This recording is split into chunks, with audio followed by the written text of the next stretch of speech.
Ընդմիջում է, ինչ ենք ուտելու։ Ես խորոված եմ ուզում։ Ես այնքան սոված եմ, որ մի ամբողջ հավի գրիլ կուտեի։ Ես գրիլ իշխան կուտեի։ Հավիդոշ գրիլի մեջ։ Ես խորովածով բրդուճ։ Գրիլ Էքսպրեսը հնարավորություն է ընձեռում նաև պատվիրել գրիլներ արտերկրից Հայաստան։ Դուք աշխատեք, իսկ մենք կրակենք համեղ ընդմիջում ձեզ համար։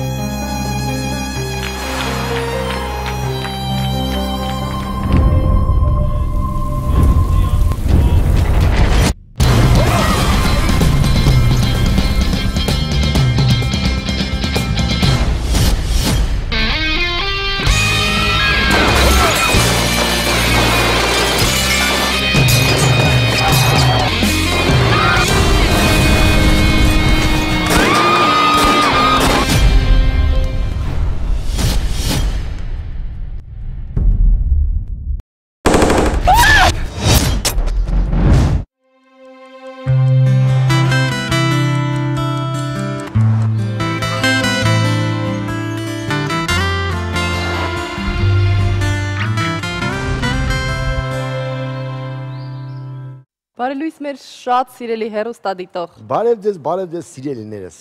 Կյանքի ամենավառ ժամանակաշրջանը մանկությունն է, տարվա ամենահիանալի եղանակը գարունը, իսկ օրվա լավագույն հատվածը առավոտը, ասում է ժողովուրդը։ Հետաքրքիր է, որ այս նոյեմբերի 27-ին մենք հիշեցինք, որ գարունն է ամենալավ ժամանակը, սիրելիներս։ Իրականում տարվա բոլոր 4 եղանակներն հիանալի են, ինչպես ասում է Անին, եւ չես կարող չհամաձայնվել, որ ամենալավ ժամանակը դա առավոտն է, սիրելիներս, հենց այս մի քանի ժամը, երբ դուք դեռ նոր եք զարթնել եւ պատրաստում եք գնալ աշխատանքի։ Նրանք ովքեր որ չեն պատրաստում գնալ աշխատանքի, ավելի լավ սիրուն բազմեք եւ նայեք մեզ։ Նրանք ովքեր չեն պատրաստում գնալ աշխատանքի, առաջարկում ենք փոխվել տեղերով, որովհետեւ մենք հաճույքով կլինենք ձեր փոխարեն այժմ։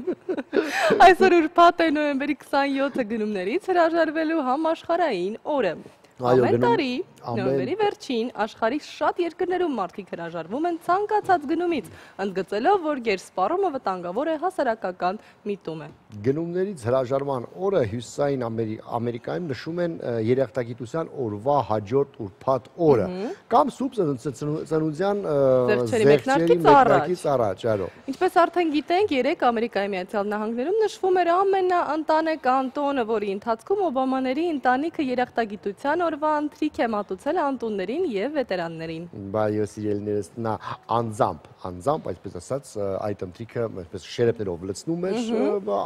անտուններին, բայց գեղեցիկ ժեստ է։ Գեղեցիկ ժեստ է, բայց ելս հիշեք, որ Ամերիկայի անտունները ստանում են մոտարապես $800-ից $1000, այսպես ասած, թոշակ։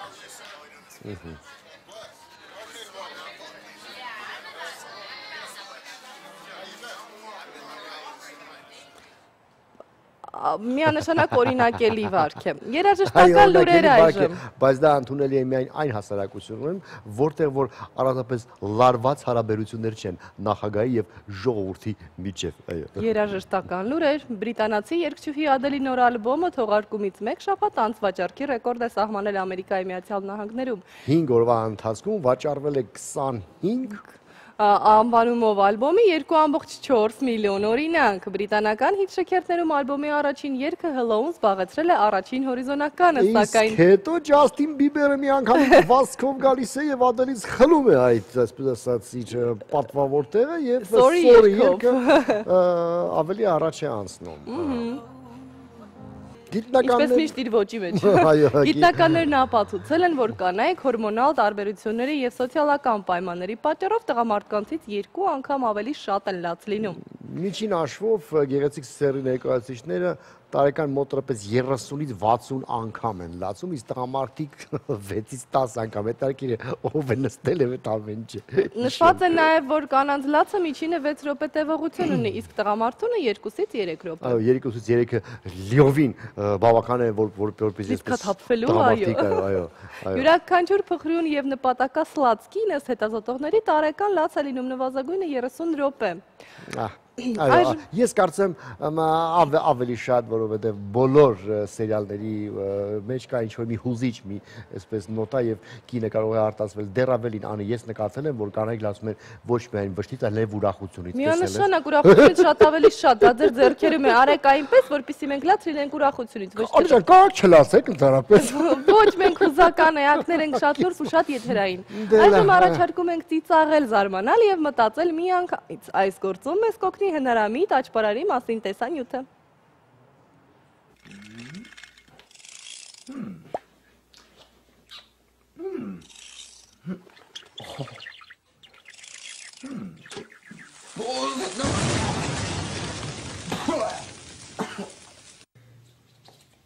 That's perfect. Oh, no! My phone!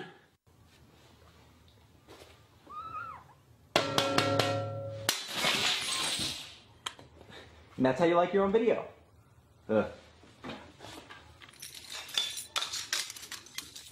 Where bunnies come from? Yeah. Bunny, hi! It worked.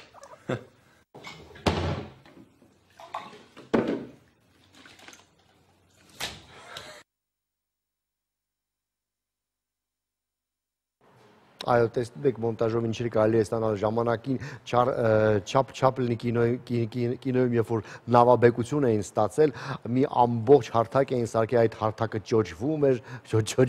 նաև տեսախցիկը եւ համենայն դեպս նավաբեկությունը ստացել են։ Իսկ հիմա մարդտանը նստած, եթե մի քիչ ճաշակ ունի եւ հմտորեն տիրապետում այդ բոլոր ծրագրերին, մի փոքր հնարավորություն կարող է այդպիսի բան անել, դու ճիշտ է, տաղանդ է իհարկե կարևորը, այս տղան շատ տաղանդավոր է։ Այո, բավական հետաքրքիր տեսանյութեր ունի։ Այժմ էլ առաջարկում ենք լսել երաժշտություն, դիտել տեսահոլովակ, հետո կվերադառնանք։ Առաջարկում ենք, կռիվ մի արեք, չեք ուզում մի նայեք։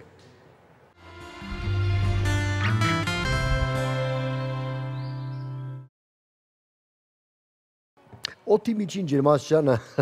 ողջ աշխարհում 2015 թվականի հունվարից մինչև հոկտեմբեր ամենաբարձրն է եղել օդերևութաբանական ուսումնասիրությունների ողջ պատմության ընթացքում։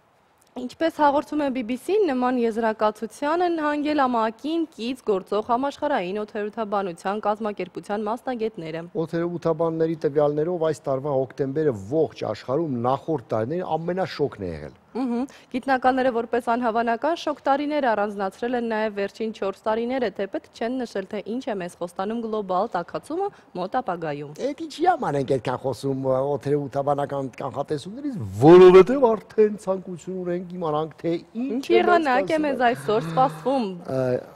Բարի լույս Նորա։ Բարի առավոտ։ Բարև Նորա ջան։ Դե սկսի։ Դե սկսեմ, այսօր հանրապետության տարածքում առավելապես առանց ստեղումների եղանակ կդիտվի։ Հանրապետության տարածքում գործող անտիցիկլոնի ուժը աստիճանաբար կթուլանա, որը կուղեկցվի անպամացության ավելացմամբ, սակայն առանց ստեղումների եղանակը հիմնականում կպահպանվի։ Օդի ջերմաստիճանն էլ գիշերային ժամերին կբարձրանա ևս 1-ից 2 աստիճանով։ Արցախում կանխատեսվում է առանց ստեղումների եղանակ, Ստեփանակերտում գիշերը կգրանցվի 9, ցերեկը 20 աստիճան տաքություն։ Կայուն եւ տաք եղանակը կպահպանվի նաև Սյունիքի մարզում, այստեղ կդիտվի բարձր ջերմային ֆոն։ Մեղրիում գիշերը սպասվում է 8, ցերեկը 16, Կապանում գիշերը 5, ցերեկը 22, Գորիսում գիշերը 4, ցերեկը մինչև 19 աստիճան տաքություն։ Վայոց Ձորի մարզում նույնպես կանխատեսվում է առանց ստեղումների եղանակ, Եղեգնաձոր քաղաքում գիշերը սպասվում է 2, ցերեկը 13, Ջերմուկում գիշերը 1 աստիճան ցուրտ, ցերեկը 12 աստիճան տաքություն։ Այսօր տեղումներ չեն դիտվի նաև Գեղարքունիքի մարզում, Մարտունիում գիշերը կգրանցվի 2, ցերեկը 10, Գավառում գիշերը 1, ցերեկը 9, Սևանում գիշերը կդիտվի 0, ցերեկը մինչև 10 աստիճան տաքություն։ Կոտայքի մարզում եղանակային պայմանները ևս կայուն են, Աբովյանում գիշերը սպասվում է 2, ցերեկը 12, Հրազդանում գիշերը 1 աստիճան ցուրտ, ցերեկը 11 աստիճան տաքություն։ Այժմ անդրադառնանք Արարատյան դաշտին, տեղումներ այստեղ նույնպես չեն դիտվի։ Արարատի մարզում Արարատ քաղաքում գիշերը սպասվում է 1, ցերեկը 12, Արտաշատ քաղաքում գիշերը դարձյալ 1, ցերեկը 13 աստիճան տաքություն։ Նման ջերմային ֆոն կդիտվի նաև Արմավիրի մարզում, Արմավիր քաղաքում գիշերը սպասվում է 1 աստիճան ցուրտ, ցերեկը 13 աստիճան տաքություն, Էջմիածնում գիշերը կգրանցվի 0, ցերեկը մինչև 13 աստիճան տաքություն։ Արագածոտնի մարզում նույնպես սպասվում է առանց տեղումների եղանակ։ Աշտարակ քաղաքում գիշերը կդիտվի 0 ցելեկը 11, Ապարանում գիշերը 4 աստիճան ցուրտ, ցերեկը մինչև 10 աստիճան տաքություն։ Օրն առանց տեղումների կլինի նաև Տավուշի մարզում։ Այստեղ կդիտվի քամուշ գնացում 10-ից 15 մետր վարկյանում։ Իջևանում գիշերը սպասվում է 10 ցելեկը 20, Դիլիջանում գիշերը 4 ցելեկը 20 աստիճան տաքություն։ Այսօր տեղումները շրջանցել են նաև Լոռու մարզը, փոխարենը կդիտվի հարավ-արևմտյան քամուշ գնացում 15-ից 18 մետր վարկյանում։ Վանաձոր քաղաքում գիշերը կգրանցվի 1 աստիճան ցուրտ, ցերեկը 16 աստիճան տաքություն, Տաշիրում գիշերը 2, ցերեկը մինչև 15 աստիճան տաքություն։ Շիրակի մարզում կդիտվի անպամացություն, սակայն էական տեղումներ այստեղ նույնպես չեն կանխատեսվում։ Գյումրիում գիշերը սպասվում է 5 աստիճան ցուրտ, ցերեկը 10 աստիճան տաքություն, Աշոտսկում գիշերը դարձյալ 5 աստիճան ցուրտ, ցերեկը մինչև 8 աստիճան տաքություն։ Այժմ տեղափոխվենք մայրաքաղաք։ Երևանում այսօր սպասվում է փոփոխական անպամացություն։ Էական տեղումներ չեն կանխատեսվում։ Քամին հարավ-արևմտյան է 2-ից 5 մետր վարկյան արագությամբ։ Մթնոլորտային ճնշումը 673 մմ սնդիկի սյուն։ Օդի հարաբերական խոնավությունը ցերեկը կլինի 60%։ Շենգավիթում եւ կենտրոնում գիշերը կգրանցվի 0 ցերեկը 13, Ավանում գիշերը դարձյալ 0, ցերեկը մինչև 10 աստիճան տաքություն։ Եղանակային կանխատեսումների մասին այսօր այսքանը, թեև Կիրակի կեսօրից հետո կսկսվեն տեղումներ, այնուամենայնիվ ձեզ հաճելի հանգստյան օրեր եմ մաղթում։ Խոսքը փոխանցեմ այժմ գործընկերներիս։ Շնորհակալություն Նորա, քեզ եւս մաղթում ենք հաճելի ու դրական լիցքերով հանգստյան օրեր։ Շնորհակալություն։ Այո, շնորհակալություն։ Շարունակենք։ Այժմ լուրեր աշխարհից, տեսնենք թե ինչ է կատարում ամբողջ աշխարհում։ Դե ինչ Հյուսիսային Կորեայի իշխանությունները հրահանգել են երկար մազեր ունեցող բոլոր տղամարդկանց կտրել դրանք եւ երկրի ղեկավար Կիմ Չեն Ընի պես սանրված կունենալ։ Այո, ինչպես նշում է այդ Telegraph-ը, անգամ կանանց մազերներ են կտրում եւ պետք է իրանց սանրվածքը նման լինի, այսպես ասած, առաջին տիկնոջ սանրվածքին։ Իշխանության ներկայացուցիչները այսպես մկրատով ման են գալիս եւ տույ։ Աղբյուրը մանրամասնում է, որ տվյալ հրամանը չի տարածվում միայն բեմական գործունեություն ծավալող արտիստների վրա, գոնե այդպես։ Բախներս բերեց անջան, մենք արխային կարան գնանք Հյուսիսային Կորեա։ Նշվում է, որ իշխանության ներկայացուցիչները մկրատներով շրջում են հասարակական վայրերում եւ երկար մազեր ունեցող բոլոր մարդկանց մազերը թեթևացնում են ճակերտավոր։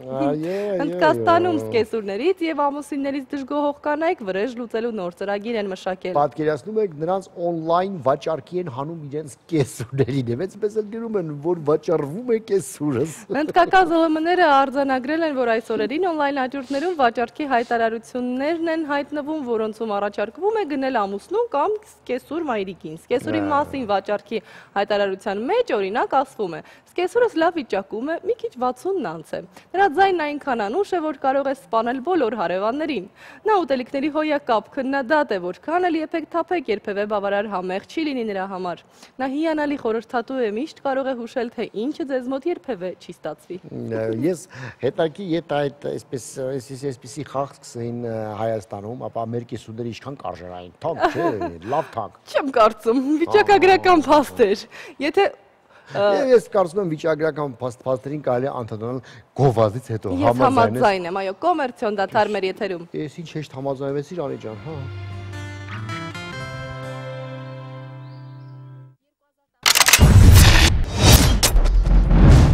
Իսկ դու գիտեք, որ եթե 8 տարի, 7 ամիս եւ 6 օր անդադար գոռակ, ապա կստանաք 1 գավաթ սուրճ պատրաստելու համար բավականաչափ էներգիա։ Նստել ու մտածել են բրիտանացի գիտնականները։ Յուրաքանչյուր 2 միլիարդից միայն 1 մարդ է ապրում մինչև 116 տարի։ Դա ձեզ չի սպառնում սիրելիներս, առանձնապես կարեք չմտածեք, այո։ Մենամարտերը Պարագվայում թույլատրվում են օրենքով, եթե միմյանց սպանելու մտադրություն ունեցողները գրանցված են որպես արյան դոնոր։ Բաբա ճիշտ է։ Շատ շահեկան է։ Շահեկան է։ Ֆինլանդիայում ժամանակին արգելված էին Դոնալդ Դաքի մասին պատկերապատումները, այսինքն կոմիքսները, որովհետև այդ մուլտհերոսը տաբատ չի կրում։ Այո։ Հունաստանում չկա մի մարդ, ով անգիր գիտի ողջ հիմնը, քանի որ այն բաղկացած է 158 տուն ունի, հա։ Անդորան աշխարհի միակ երկիրն է, որտեղ փոստային ծառայություններն անվճար են։ Ամեն շատ ալկոհոլ օգտագործում են բանում Մոլդովա։ Ահա, Մոլդովայում։ Տարօրինակ է, որ ոչ Ռուսաստանում։ Ռուսաստանի աշնա դուսեք էլի, հասկանում ես։ Իսկ ամենից շատ շոկոլադ սիրում են Շվեյցարիայում։ Ամենից շատ շոկոլադ սիրում եմ ձեր խոնարհ ծառան Սերգեյ Դանելյանը։ Ես շատ եմ սիրում այն կծու շոկոլադներից եմ սիրում 80%-անոց շոկոլադներից եմ սիրում, որ վառում։ Հա, դառ, լավ։ Երկրի յուրաքանչյուր միջին պահանջներով բնակիչ տարեկան 10 կիլոգրամ շոկոլադ է ուտում։ Շվեյցարիա։ Մեկ մարդու հաշվին բաժին ընկած բջջայինների առատությամբ առաջին տեղում է Մոնակոն։ Եվ այդ բջջային հեռախոսները հետո հայտնվում են աղբանոցներում։ 1992 թվականին Նորվեգիայում անցկացվել է տատիկների փառատոն։ Մասնակից թոշակառուները մրցել են մոտոցիկլավարության, ջրասուզման եւ այլ էքստրեմալ փորձություններում։ Այ քեզ տատիկները լավն է, լավն է։ Բայց շատ լավ խթան է, որպեսզի միշտ ֆիզիկական լավ վիճակում լինեն տատիկները։ Խարմսից լիներ, չէ՞, դժոխ ասենք տատիկները։ Նորվեգիայում կա դժոխ կանոնով գյուղ։ Մեր մոտ էլ կա դժոխ կանոնով գյուղ, ես կարծում եմ մեր գյուղերի 90% հենց այդպես է կարելի անվանել։ Իսպանիա թարգմանաբար նշանակում է ճագարների երկիր։ Բայց դե հետաքրքիր է, որ այդ գյուղերը դժոխք են անում, բայց այդ մարդիկ մեղավոր չեն, որ են ելել դժոխք։ Այդ ո՞ր մեղքի համար են իրանք այդ տանջամահ։ Իսկ աշխարհի տարբեր անկյուններում գործող մենաստանների մասին կպատմի մեր մոլորակի շուրջ էջը։ Դեռավել են գյուղում գյուղի մեր ամբողջ, այսպես ասած, ժողովուրդը կարելի ասել պարտքի զգացում ունի ոչ հայրենիքի նկատմամբ, այլ բանկերի նկատմամբ, որովհետև բանկերի նկատմամբ պարտքի զգացում այնքան շատ է, որ հայրենիքին չի մնում արդեն։ Մոլորակի շուրջ։ Մոլորակի շուրջը։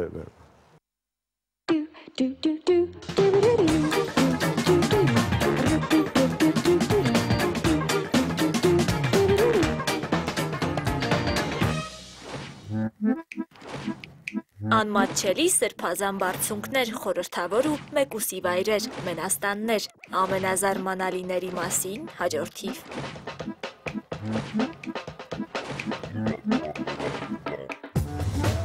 Տաքսանք լախանք կամ վագրի բույն մենաստան։ 3150 մետր բարձրության ժայռին ծվարած այս կառույցը գտնվում է Բութանում, Պարո քաղաքի մերձակայքում։ Կառուցվել է 1692 թվականին, սրբավայր դարձած այն քարանձավին կից, որտեղ երբևէ իր խոհերի ու աղոթքների հետ մեկուսացել է գուրու Պատմասամբհավան։ Հենց նա է ստեղծել երկրում բուդդիզմի տարածման առաքելությունը։ Լեգենդի համաձայն Սուրբը Տիբեթից այս խորհրդավոր վայր է թռչել էգ վագրին հեծած։ Վերջինս կանգ է առել հենց այս ժայռակոպ բարձունքին, մատնանշելով մենաստանի կառուցման վայրը։ Ապա վագրուհին կնոջ կերպարանք է ստացել, դառնալով նրա կինը։ Խորհրդավոր մենաստանը մեծապես տուժել է հետագա դարերում և հիմնովին վերանորոգվել 2005-ին։ Անառիկ մենաստան հասնելու համար մեծ ջանքեր են պահանջվում կամ հաղթահարել խորթուբորդ զառի թափը, կամ հատել Սոճու անտառը, որը զարդարված է բազմաթիվ աղոթաթերթիկներով։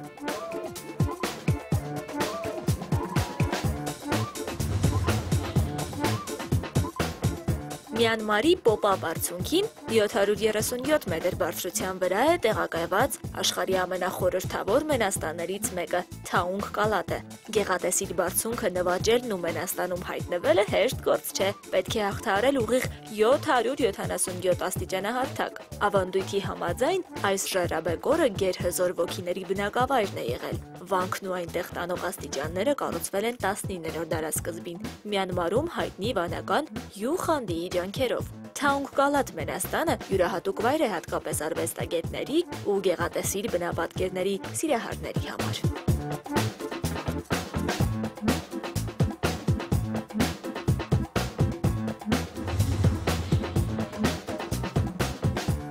Աշխարհի ամենագեղեցիկ մենաստաններից մեկի հետքերով տեղափոխվենք Ավստրիա, Ալտենբուրգ աբբայություն։ Բարոկո ոճով բենեդիկտյան մենաստանը հիմնադրվել է դեռևս 1144 թվականին Կոմսուհի Գիլդենբուրգի նախաձեռնությամբ։ Ժամանակի առաջադեմ վարպետների ու արվեստագետների անզուգական ձեռագիրն այստեղ ամենուր է։ Հոյակերտ դղյակում աբբայությունն իր գործունեությունը չի դադարեցրել անգամ 1790-ականներին, երբ հրամայված էր փակել մենաստանը։ Ավելի ուշ 1940-ին նացիստների կողմից մենաստանը լուծարվում է։ Արդեն 1945 թվականին կառույցը կիրառվում էր որպես խորհրդային օկուպացիոն ուժերի զորանոց։ Պատերազմական տարիներից հետո նոր վանահոր ջանքերով ստեղծվում է տղաների վանական երգչախումբը և վերականգնվում է մենաստանի գործունեությունը։ Ալտենբուրգի աբբայությունը իր գանձարանով ու գրադարանով լավագույններից ու ամենահայտնիներից է աշխարհում։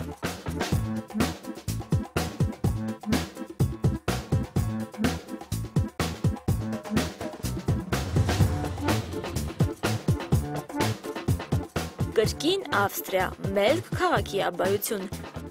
Հիասքանչու հայտնի աբայություն, որը շրջանցել պարզապես անկարելի է։ Մելք քաղաքի մենաստանը հիմնադրվել է Լեոպոլդ II հրամանով։ Արդեն 1089 թվականին բենեդիկտյան վանականները վերջնականապես հաստատվում են այստեղ։ 1122 թվականից Մելքի աբայությունն արդեն իսկ պատկանում էր Հռոմի պապին։ 1297 թվականին բռնկված հրդեհի արդյունքում ավերվում է շինության զգալի մասը, գրեթե ամբողջովին այրվում են գրադարանում պահվող հազվագյուտ ձեռագրերը։ Մենաստանը կրկին կյանքի կոչելու որոշմանը խոչընդոտում է Ժանտախտի համաճարակը, այն կրկին գործող ու հայտնի վանական համարիր է դառնում տասնամյակներ անց, որոշակի բարեփոխումներից հետո։ Ինչևէ, 1701 թվականին սկսվում են հիմնանորոգման աշխատանքները, կառուցվում է աբայության Սուրբ Պողոս և Պետրոս եկեղեցին։ Աշխատանքներն ավարտվում են 1736-ին։ Մելքի մենաստանը զբաղեցնում է 17,500 քառակուսի մետր տարածք։ Աբայության հայտնի վայրերից է գրադարանը, մարմարի ու բենեդիկտյան սրահները։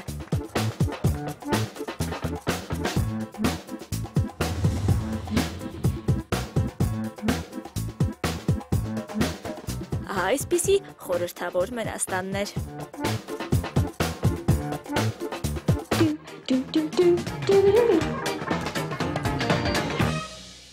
Տեսանք եւ համոզվեցինք նաեւ, որ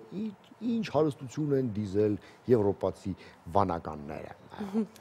Այժմ հիշեցնենք մեր հաղորդման հովանավորին։ Հաղորդման հովանավորն է Դելտա Կլինիկ բժշկական կենտրոնը, որտեղ ձեզ սպասվում են հաճելի անակնկալներ զանազան ակցիաների տեսքով։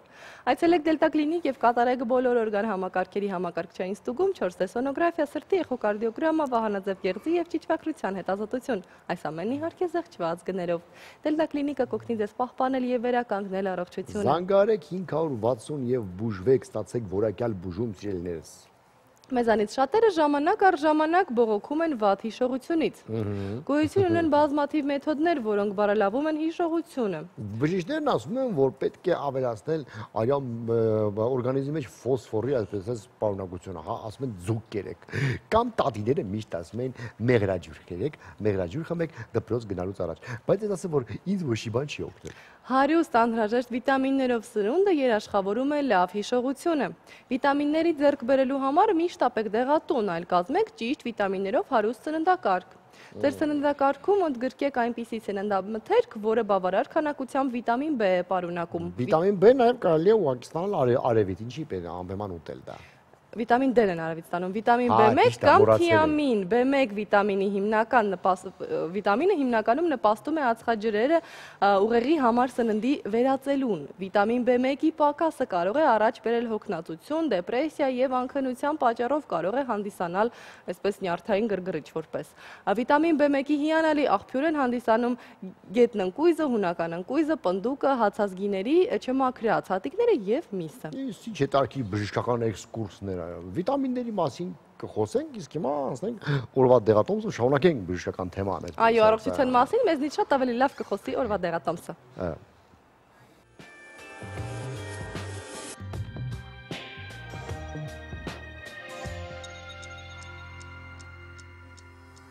Բարի լույս, վիճակագիրները փաստում են, որ ինչքան տարիքը բարձրանում է, այնքան արիթմիաների վտանգն ավելի է մեծանում։ Ինչ կապ կա արիթմիաների եւ տարիքի միջեւ ու առհասարակ ինչպես կարող ենք պայքարել դրանց դեմ։ Պարզենք Քնարիկ Արիստակյանի հետ։ Բարև ձեզ։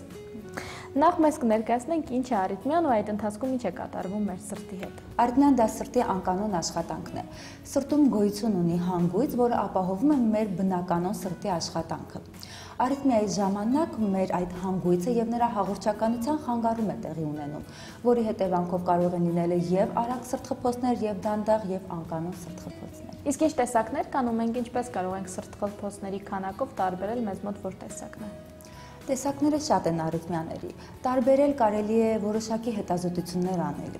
Այսինքն կարելի է թեկուզ առաջնային կատարել էլեկտրասրտագրություն։ Էլեկտրասրտագրությունով կարող ենք տեսնել սրտի աշխատանքը, կանոնավոր է թե ոչ կանոնավոր է, ինչպես նաև սնուցման որոշակի խանգարումներ կարող ենք տեսնել։ Հաճախ լինում են դեպքեր, երբ որ այդ պահին հիվանդի մոտ չի լինում արիթմիա եւ մենք չենք կարող գրանցել արիթմիկ որևէ մի պատկեր։ Այդ դեպքում խորհուրդ է տրվում կատարել խոլտեր մոնիտորինգ։ Խոլտեր մոնիտորինգը դա 24 ժամ սրտի աշխատանքի գրառումն է, որը կատարվում է տան պայմաններում։ Փակցվում է հիվանդի վրա որոշակի էլեկտրոդներ եւ հիվանդը գնալով դուրս շարունակում է իր սովորական կենցաղային պայմաններում ապրել։ Եվ ֆիզիկական լարվածության եւ քնի ժամանակ ամբողջ ընթացքում գրանցում է կատարվում սրտի աշխատանքում։ Արդեն 24 ժամ հետո հիվանդը ներկայանալով նորից մեզ մենք վերլուծում ենք ինչ տեսակի արիթմիաներ են եղել եւ ինչպիսի միջամտություն կամ ինչպիսի բուժօգնություն, դեղորայքային ընտրություն, ինչպիսի բուժօգնություն է հարկավոր տրամադրել։ Իսկ պատճառները ընդհանրապես որոնք են արիթմիաների առաջացման ու ինչ կապ ունի տարիքի հետ։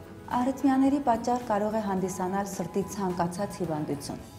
ինչպես նշան նաև զարկերակային հիպերտենզիայի ժամանակ, սրտի իշեմիկ հիվանդության ժամանակ, հետինֆարկտների ժամանակ, հետինֆարկտային շրջաններում կարող է առաջանալ կարդիոմիոպաթիաների, այսպես ասված արիթմիան դա բազմագործոնային հիվանդություն է, ինչպես նաև կարող են առաջանալ հարակից հիվանդություններից, ինչպես վահանաձև գեղձի ֆունկցիայի խանգարման հետևանքով, ռիսկի գործոններից շաքարային դիաբետի,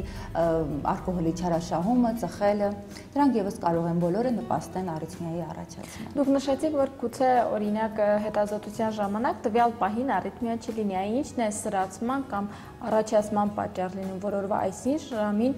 մարդու մոտ դրսևորվում է արիթմիա։ Արիթմիաները շատ հաճախ մշտական չեն լինում։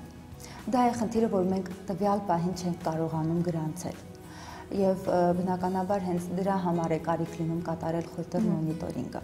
Իսկ ինչու է որոշակի ժամանակներում դա լինել, պարզապես կարող է եւ դա նպաստել ռիսկի գործոններից որևէ մեկը։ Ասում է, որ հղիության ընթացքում արիթմիաները հաճախադեպ են դառնում, արդյոք դրանք հետագայում պահպանում են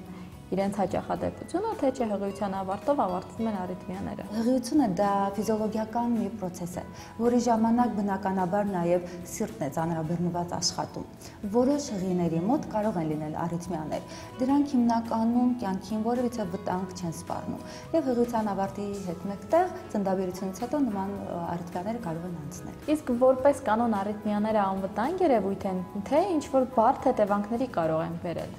Կան արիթմիաներ, որոնք անվտանգ են, բայց իհարկե կան եւ շատ արիթմիաների տեսակներ, որոնք կարող են իրոք բավականին առողջական խնդիրներ առաջացնել։ Ինչպես դրանցից է թրոմբոեմբոլիկ բարդությունները, սրտի կանգը, գիտակցության կորուստը։ Հիմնականում հիվանդները նշում են գիտակցության կորուստի երևույթներ, գլխապտույտներ, շնչարգելություն, կրծքավանդակում ցավի զգացողություն, արագ սրտխփոց, դանդաղ սրտխփոց, դրանք են հիմնականում գանգատները։ Եվ ձեր խորհուրդները, ինչ ցուցումներ ու հակացուցումներ կան, երբ առկա է արիթմիա։ Արիթմիաների դեպքում կարիք կա պարտադիր հետազոտվել հասկանալու համար ինչ տեսակի արիթմիայի հետ մենք գործ ունենք։ Եվ բնականաբար, եթե արիթմիան գոյություն ունի, եթե արիթմիա կա, հիվանդը նկատում է արիթմիկ աշխատանք, պետք է փորձել ծանրաբեռնվածությունը թեթևացնել, ծխել, ալկոհոլի չարաշահումը նվազեցնել։ Շնորհակալություն, հետևեք ձեր առողջությանը նաև մեր դեղատոմսերին, յուրաքանչյուր աշխատանքային օր։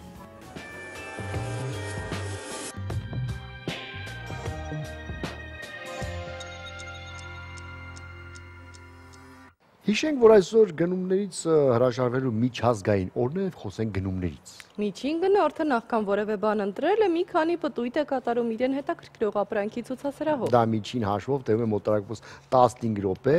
իսկ սոցիոլոգների հաշվարկներով պարզվում է, որ այդ 15 րոպեում դու ինչ-որ բաներ ես դիտել, որ քեզ բացարձակ պետք չի։ Սուպերմարկետում յուրաքանչյուր մարդ ստիպված է լինում մոտ 15 արագ որոշում կայացնել։ Ավելի ուշ պարզվում է, որ դրանց մեծամասնության արդյունքը իզուր ծախսն է։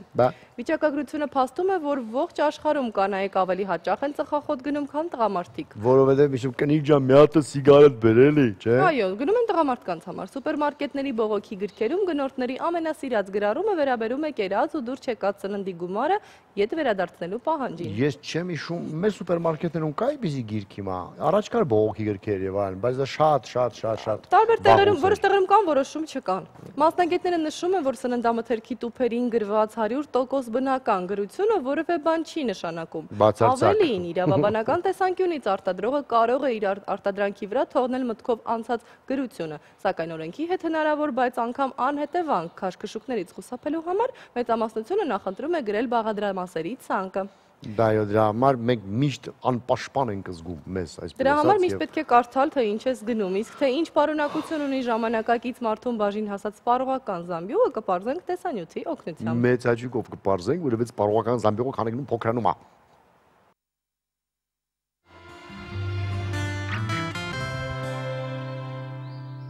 2015 թվականի հուլիսի 1-ից նվազագույն աշխատավարձը Հայաստանում 55,000 դրամ է, 2014 թվականի 50,000 դրամի փոխարեն։ Բայց այս 5,000 դրամի ավելացումն անգամ չօգնեց մեր պետությանը, որ եվրոպական պետությունների շրջանում նվազագույն աշխատավարձի մակարդակով վերջին տեղում չլինենք։ Եվ սա այն դեպքում, երբ Հայաստանում ամեն օր մի բան թանկանում է՝ հաց կամ թթվասեր, եթե ոչ տրանսպորտ, ապա գոնե էլեկտրաէներգիա։ Դες որքան փող է պետք երջանիկ լինելու համար։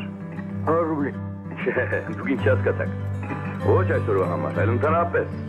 Ֆիլմի հերոսի բավական համեստ ցանկությունից ոչ պակաս համեստ են մեր քաղաքացիների ցանկությունները։ Համոզվելու համար Երևանի տարբեր անկյուններում հարցախույց անցկացրեցինք։ Ամսական ինչքան գումարի դեպքում գոնե չեն դժգոհի։ Մի ամիս համար, ինձ համար, 100,000, 40,000 մենակ դեղի փող եմ տալի։ $300, դաժի ոչի բան չես ամենակ ուտելու վարձը դեղի փողը բժշկենա բժշկեմ գնամ։ 500,000 դրամ։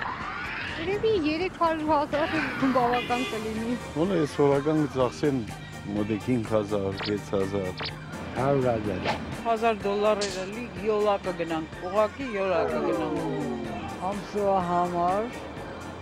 60,000։ Եթե նորմալ մեջին ապրելու համար 500,000 17,000 նպաստ եմ ստանում, 28,000 էլ տոճակ։ Դեքը հերիքում է,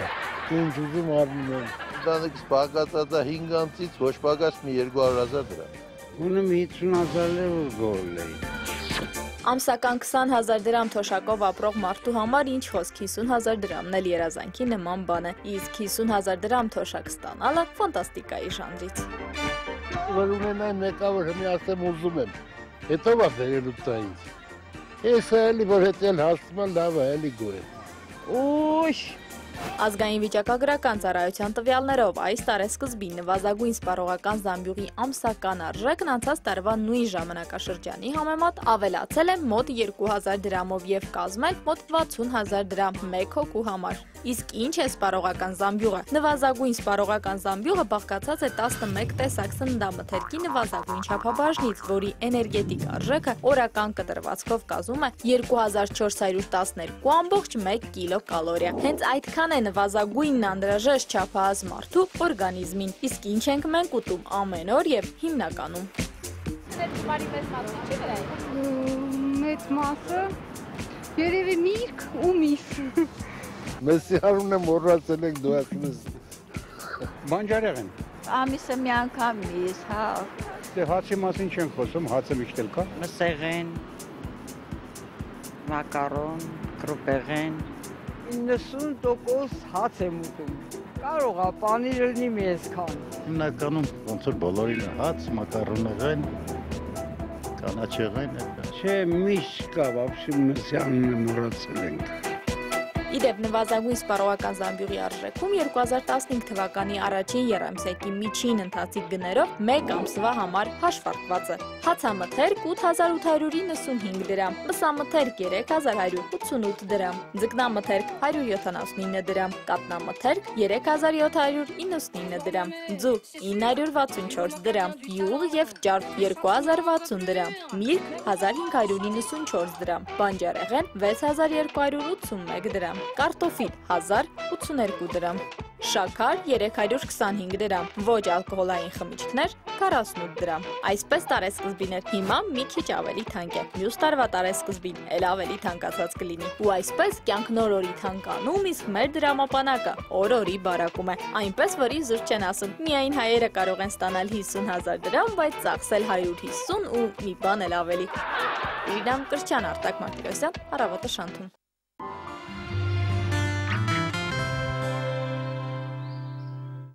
Այո, սիրելիներս, եթե մեր հարգելի կառավարությունը առաջ մեզ շլանգի տեղեր դնում եւ ասում էր, որ լավ կլինի մյուս տարի ոչինչ, ապա այս տարի շլանգի տեղ չեն դնում եւ ասում են, որ մյուս տարի լինելու է ավելի վատ, քան այս տարի։ Հենց այս թեմաներից խոսենք այսօրվա եթերում։ Կոմերցիոն դադարների հետ։ Մի փոքր դադարենք։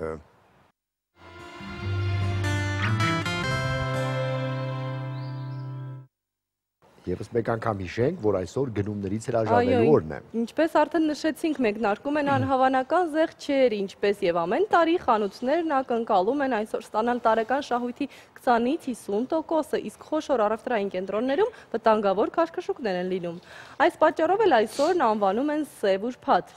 Մեր երկրում սովորաբար հակառակ պատկերն է, որքան մոտ են տոները, այնքան մեծ են թանկացումները եւ սովորաբար դրանք վերաբերվում են կենսականորեն անհրաժեշտ ապրանքներին։ Այսօր գնաճի տոնական զեղչերի բացակայության եւ մեր սպառողների սիրազեկության մասին կխոսենք IPS-ի ընկերության փորձագետ Տաթև Ջհանյանի հետ։ Բարև ձեզ։ Բարև ձեզ։ Վերջապես ինչով է պայմանավորված, որ ամբողջ աշխարհում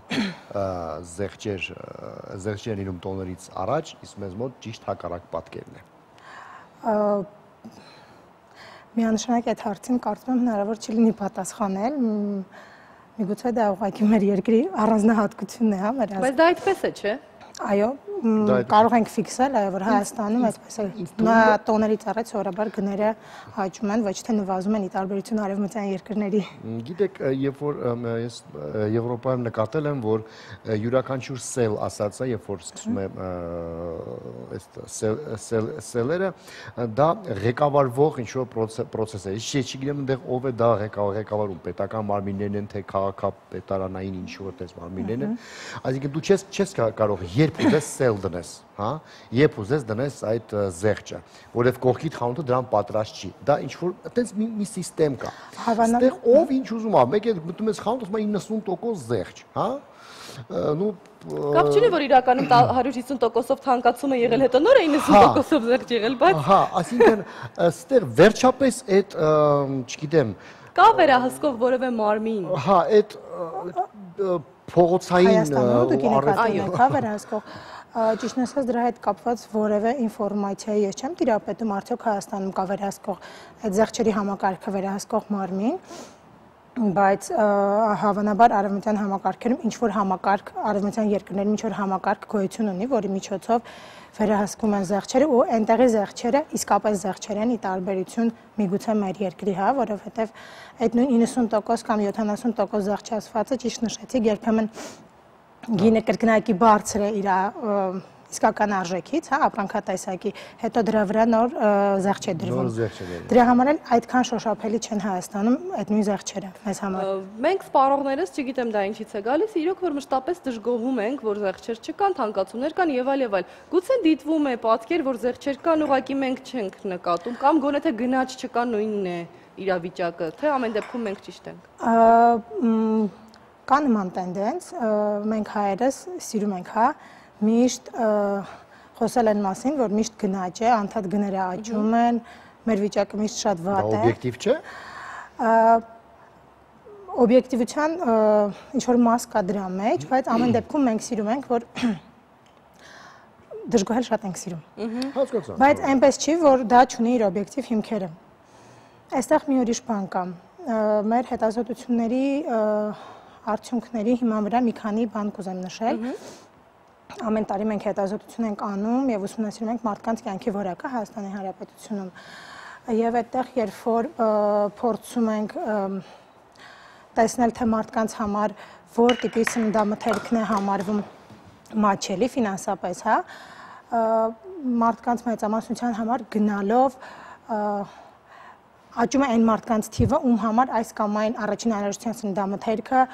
դառնում է ոչ մատչելի, այո։ Այսինքն մարդիկ ուզում են թերի սնվել, ինչպես կարելի ասել։ Ահա, չգիտեմ թերի են սնվում թե չէ, ամեն դեպքում իրենց դիրքորոշմամբ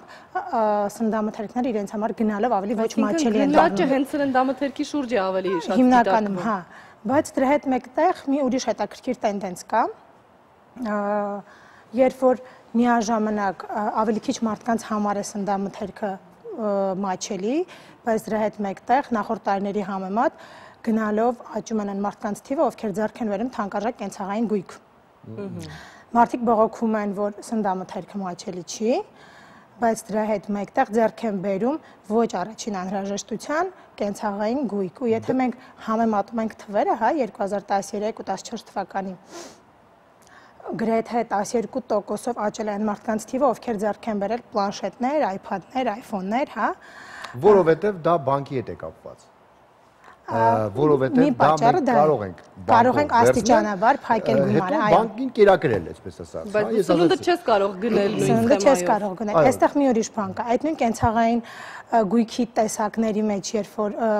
նայում ես, որ տիպի ապրանքներ են ավելի շատացել, որ տիպի ապրանքների գնորդներ են ավելի շատացել, տեսնում ենք, որ այն ապրանքներն են ավելի շատ գնում, որոնք տեսնում է շրջապատը մարդկանց եւ հասարակությունը, հա, աճել այն մարդկանց թիվը, ովքեր ձեռք են բերում պլանշետներ, iPad-ներ, ովքեր ձեռք են բերում LCD հեռուստացույցեր, գիտեք, այն որ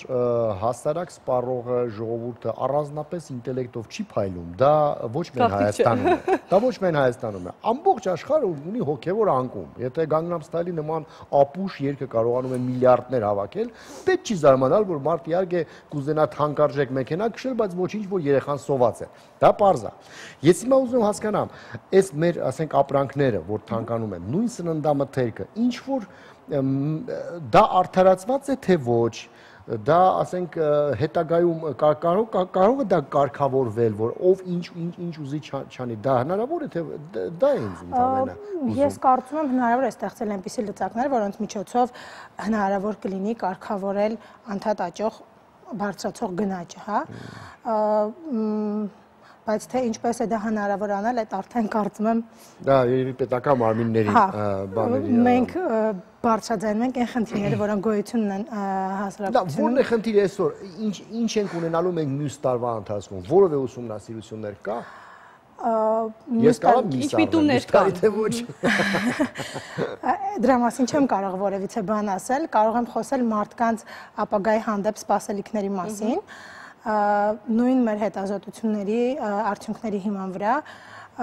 տարեց տարի նվազում է ապագայի հանդեպ մարդկանց լավատեսությունը Հայաստանում։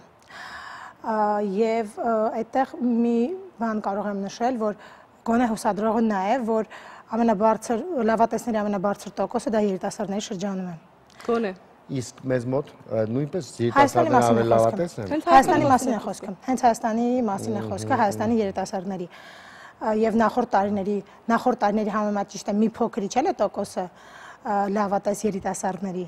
բայց այնուամենայնիվ, երբ որ տարիքային խմբերով դիտարկում ենք, ավելի լավատես են երիտասարդները, ամենատարեցները։ Ինձ դա որտեղ թոշակ չէ ստանում, մարդիկ գրեթե ասենք առանց դեղ եւ սովից Իսկ որ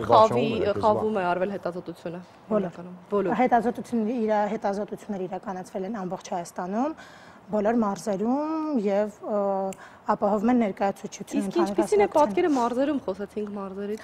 Սպասելիքներ կան, չկան, որը թանկացում եւ այլն, որովհետեւ չէ որ այնտեղ ավելի, այսպես մթերքների հետ կապված պայմաններն իհարկե շատ ավելի դժվար են, բայց մթերքները հենց գյուղացին կարողանում է ինքն իրենից օգտվել։ Դրա հետ կապված կուզեի նշել, որ այդ նույն սննդամթերքների մատչելիության մասին երբ որ խոսում ենք, գյուղական համայնքներում եւ մարզային քաղաքներում ավելի բարձր է այն մարդկանց տոկոս, ում համար մատչելի է կաթնամթերք, միրգ, բանջարեղեն ձեռք բերելը, քան Երևանում։ Եվ երբ որ խոսում ենք լավատեսությունից ու դիտարկում ենք Երևան, մարզային քաղաքներ եւ գյուղեր, ապա ամենալավատեսները գյուղական համայնքների բնակիչներն են, ապագայի հանդեպ ամենալավատեսները իրենք են։ Իսկ ինչն է իրենց համար բարձ ձեռք բերել։ Իրենց համար բարդ է ձեռք բերել որովհետև նույն տեխնիկան էլի հնարավոր է բանկային, այդպես վարկային ծրագրերով անել։ Սննդամթերքների շարքում կարող եմ ասել իրենց համար ավելի դժվար է ձեռք բերել քաղցրավենիք, ալկոհոլային եւ ոչ ալկոհոլային ըմպելիքներ, այնինչ իրենք արտադրել չեն կարող։ Այնինչ չեն կարող արտադրել իրենք։ Այն է օղի չի քաշում, որ ալկոհոլները դժվար է, հարևանս պետք է առնի։ Լավ, ում համար եք դուք անում ձեր հետազոտությունները։ Միայն ասենք մեզ համար հրապարակելու, թե կառավարությունը կարիք ունի ձեր հետազոտության տվյալների։ Տրամադրում եք թե ոչ։ Այո, մենք տրամադրում ենք, մեր հետազոտություններ ունենք, որոնց արդյունքները կառավարության կայքում նույնպես հրապարակվում են։ Ինձ թվում է, քանի չկա այդ մեխանիզմը, որպեսզի մարդը, ասենք, գերշահույթ հետապնդի, բայց չկարողանա ստանալ, այսինքն որ սանձող լծակներ, բոլոր հետազոտությունները կամ նման բաները ոնց որ իմաստազրկվում են, որովհետև մարդ շատ հաճախ արտադրում է որևէ բան X գին է նստում վրան այդ ինքնարժեքը, իսկ նա 4, 5, 7 10 անգամ ավել է ծախում վրետ, հա։ Ասենք ինչքան ուզում ես հետազոտի եւ հասկացի, որովհետեւ շատ հաճախ այդ զեղչերի ժամանակ էլ զգացում է, որ ապրանք արդեն դեն են գցում դրա համար, ասենք արդեն նվեր են տալի, հա, ասենք աշխարհում։ Հա, կա այդպիսի բան։ Ըստ ձեր հետազոտությունների, եթե այդպիսին կան կա իհարկե, որ տոկոսն է կազմում մեզ մոտ աղքատությունը, միջին խավն ու ավելի բարեկեցիկ կյանքով ապրողը։ 35% եթե չեմ սխալվում, չէ՞։ Մասնագետին եմ հարցնում։ Այս բանին չեմ կարողանա հիշել ինչ որ ֆիքսված թվեր, որովհետեւ դրա համար ես մարդկանց այստեղ հետաքրքիրը այստեղ կարևորն է թե մարդիկ իրենց ինչպես են դիրքորոշում բարեկեցիկ խավի ներկայացուցիչ, միջին, թե ցածր խավի ներկայացուցիչ։ Դիրքորոշումները տարբեր են ու շատ սուբյեկտիվ են կարծում եմ, որովհետև մի մարդու համար բարեկեցիկ լինելը դա, չգիտեմ, շատ թանկարժեք մեքենա ունենալն է, մյուսի համար բարեկեցիկ լինելը դա անհրաժեշտ քանակությամբ սննդամթերք եւ հագուստ իր երեխաներին դրանով երեխաներին ապահովելն է։ Այնպես որ բարեկեցության մասին մարդկանց դիրքորոշումներն են տարբեր եւ ընկալումներն են տարբեր։ Ասացիք, որ երիտասարդները ավելի այդպես պոզիտիվ են տրամադրված ապագայի նկատմամբ, տարեցները ավելի պեսիմիստական այսպես մտքեր ունեն, իսկ միջին տարիքի, որոնք որ ունեն երեխաներ, որոնց մեծացնում են, չգիտեմ, բուհական կրթությամբ պիտի արդեն անցնեն բանակ, պիտի ուղարկեն իրենք ինչպես են տրամադրված կյանքի ու ապագայի նկատմամբ։ Նորից եմ ուզում նշել, որ տարեց տարի նվազում է ամեն դեպքում լավատեսությունը, հա, ոգևորությունը, որովհետեւ մարդիկ մտածում են, որ ամեն հաջորդ տարի իրենց բարեկեցությունը եւ նյութական վիճակը ավելի վատանալու է։ Իսկ սերային որևէ տարբերություն կա, օրինակ կանայք ավելի պոզիտիվ են, տղամարդիկ ոչ եւ հակառակը։ Ինչ որ միանշանակ տենդենս չի նկատվել, որ հնարավոր լինի դրա մասին խոսել, հա։ Միայն տարիքայինն է այսպես նկատվել։ Տարիքային եւ մարզային եւ երևաբնակ մարդկանց մեջ այդ տարբերությունը նկատվեց։ Բարի։ Շատ լավ, շատ շնորհակալություն։ Շնորհակալություն ձեզ։ Հիշեցնենք, որ մեր հյուրն էր IPS-ի ընկերության փորձագետ Տաթև Ջհանյանը, ում հետ մենք խոսեցինք թանկացումներից, կյանքի որակից եւ մեր ակնկալիքներից ապագա տարիների նկատմամբ։ Իսկ մեր եթերում այժմ կոմերցիոն դադար։ Խոսեմ Անին ասի գովազ, լավ, բերանս փակեցի։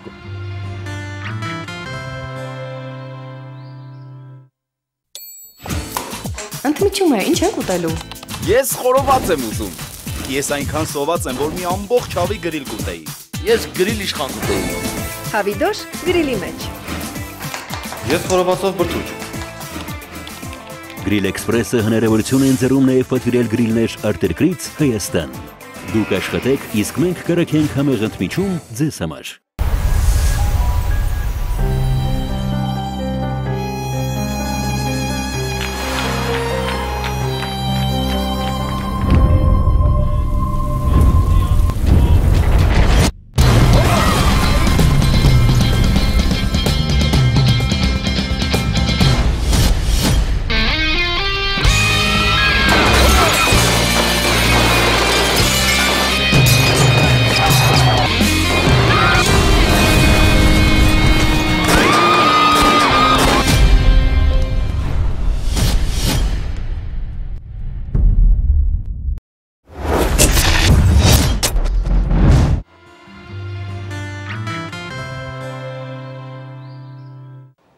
Խոսեցինք մեր երկրում այսպես անցանկալի տենդենսների մասին, գնաճի, սղաճի եւ այլն եւ այլն, իսկ հիմա խոսենք մի քիչ ուրիշ երկրներից, էլի վատ բաների մասին, որպեսզի հասկանանք, որ բալանս կա այս անտեր երկրի վրա։ Անդրադառնանք տարբեր երկրներում գրանցված ամուսնալուծությունների վիճակագրությանը։ Անդրադառնանք։ Քաթարում ամուսնալուծվում են ընտանիքների 38%-ը։ Վիճակագրության համաձայն զույգերի 60%-ը բաժանվում են 5 տարվա համատեղ կյանքից հետո։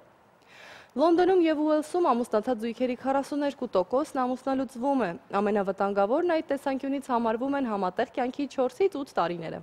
Մասնագետները նշում են, որ մինչև օրս ամուր ընտանիքներով ու ավանդույթներով հայտնի Ճապոնիայում եւս կտրուկ աճել է ամուսնալուծությունների թիվը կազմելով շուրջ 36%։ Եթե Ճապոնիայի նման երկրում սկսել են մարդիկ ամուսնալուծվել, ավանդույթներին այսպես բան տեղ չդնելով, կարելի է այստեղից հետևությունալ, որ ընտանիքի ինստիտուտը բավականին լուրջ մարտահրավերների առջև է կանգնած։ Ամենից քիչ ամուսնալուծվում են Մեքսիկայում զույգերի 15%, այն էլ միասին 2 տարի էլ չապրելով։ Իսկ ամուսնալուծությունների թվով ռեկորդակիրն է այսօր Ֆրանսիան։ Այնտեղ ատելությամբ կամ անտարբերությամբ, ինչպես նաև համատեղ ունեցվածքը կիսելով է ավարտվում ամուսնալուծությունների 55%-ը։ Այսինքն կեսից ավել։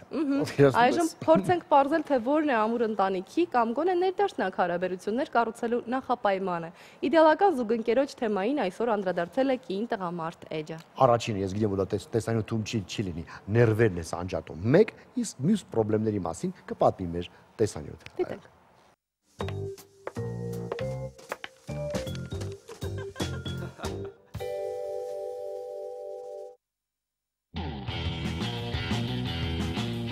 Մի աչքը կույրական, ջխուլ մազը, երկար խելքը կարճ, անեկդոտ դարձած այս հատկանիշները ժամանակին բնութագրում էին իդեալական հասնացույն։ Հիմա պահանջները փոխվել են։ Տղամարդիկ նախընտրում են տեսնել գեղեցիկ, մի քիչ խելացի, մի քիչ համեստ ու նաև մի փոքր հարուստ։ Ուժեղ, հավատարիմ, խելացի, նպատակասլաց, պատասխանատու, նախաձեռնող, շուտ կողմնորոշվող, հեռատես, սիրառած, շռայլ, շատ բան եք ուզում։ Ոչ, ընդամենը իդեալական փեսացու։ Իսկ ինչից է սկսվում եւ ինչով ավարտվում հարսնացուի ու փեսացուի իդեալական կերպարը։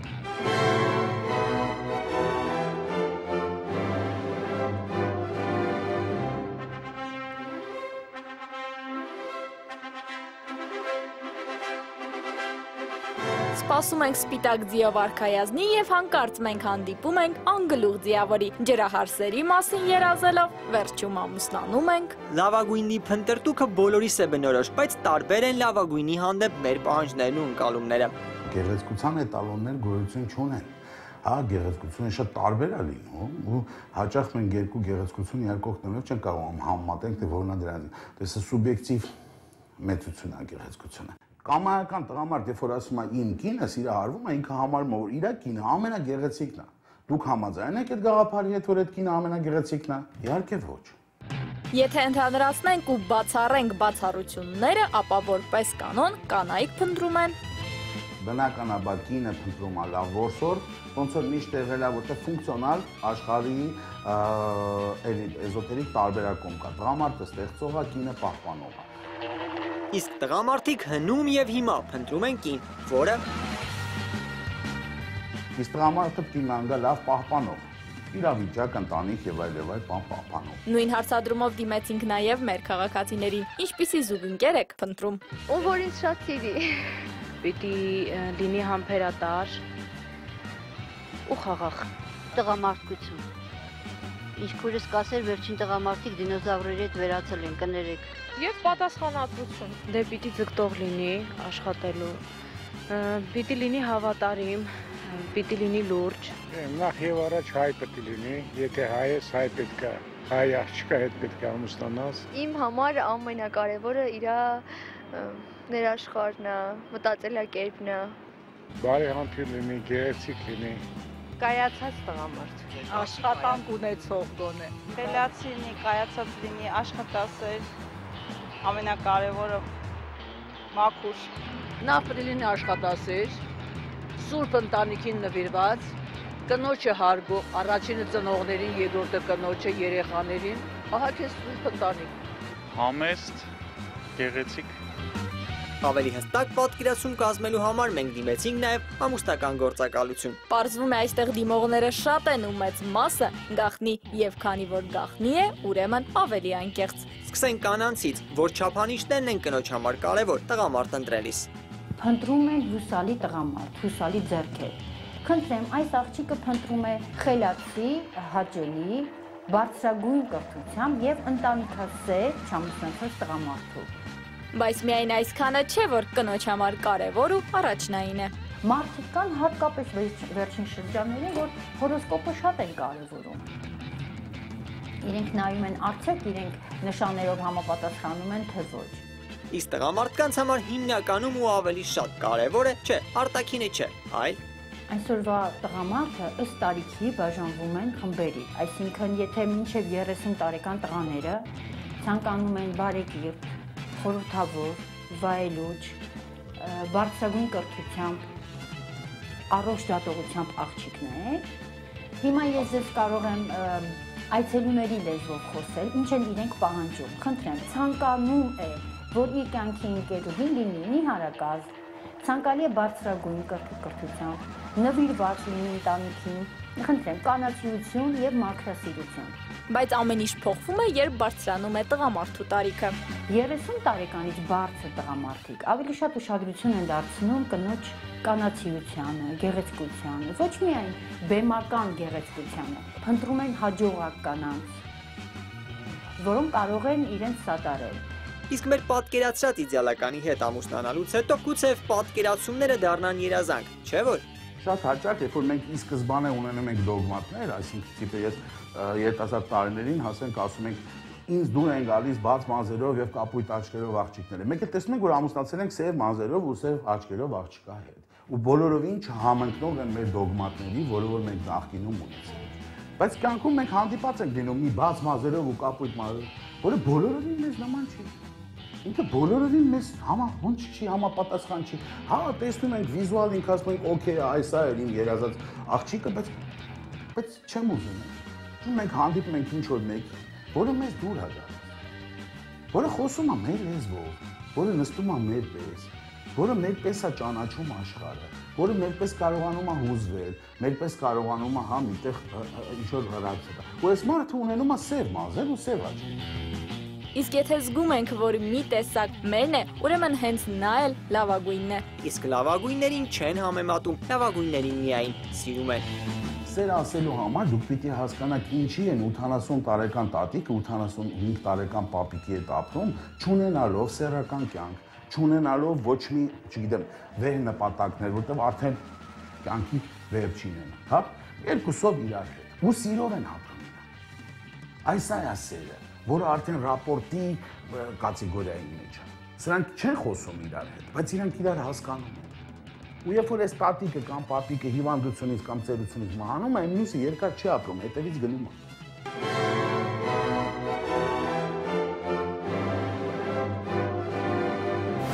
Ժողովուրդն ասում է սիրուն դեմքին լավ չես ուտի, եւ խոսքն հիմնականում տղամարդկանց մասին է։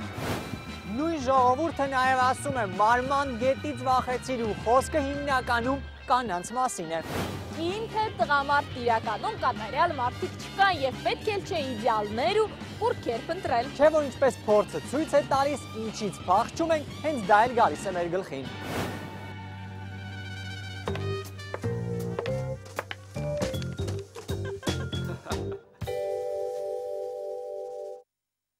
Փաստորեն։ Դե ինչ հիշեցնենք մեր հովանավորին։ Մեծ հաճիկով հիշենք մեր գործընկերներին։ Հաղորդման հովանավորն է Դելտա կլինիկ բժշկական կենտրոնը, որտեղ ձեզ սպասվում են հաճելիան կնկալներ զանազան ակցիաների տեսքով։ Այցելեք Դելտա կլինիկ եւ կատարեք բոլոր օրգան համակարգերի համակարգչային ստուգում, 4D սոնոգրաֆիա, սրտի էխոկարդիոգրամա, վահանաձև գեղձի եւ ճիճվակրության հետազոտություն։ Այս ամենն իհարկե զղջված գներով։ Դելտա կլինիկը կօգնի ձեզ ապահովել վերադարձել առողջությունը եւ կարող եք զանգահարել 500-560 ելները զանգահարեք եւ հերթագրվեք։ Եթերը շարունակում է օրվա դեղատոմսը իր ժողովրդական բաղադրատոմսերով։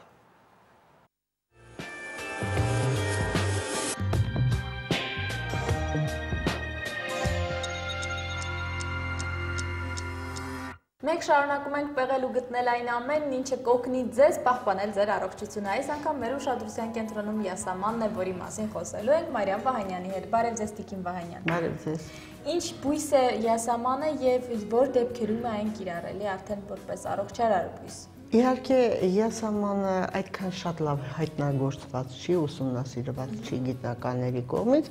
բայց այնուամենայնիվ գտել են շատ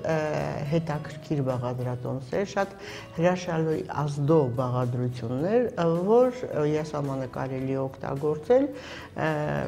բժշկության մեջ եւ ցավերը հանգստացնող եւ հակաբորբոքային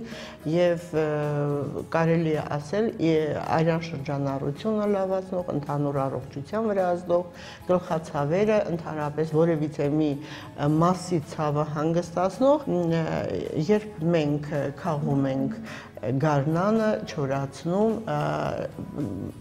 կարելի է չորացնել եւ ծաղիկները, եւ տերևները, եւ ուզում եմ նաեւ ասել, որ երբ եսամանը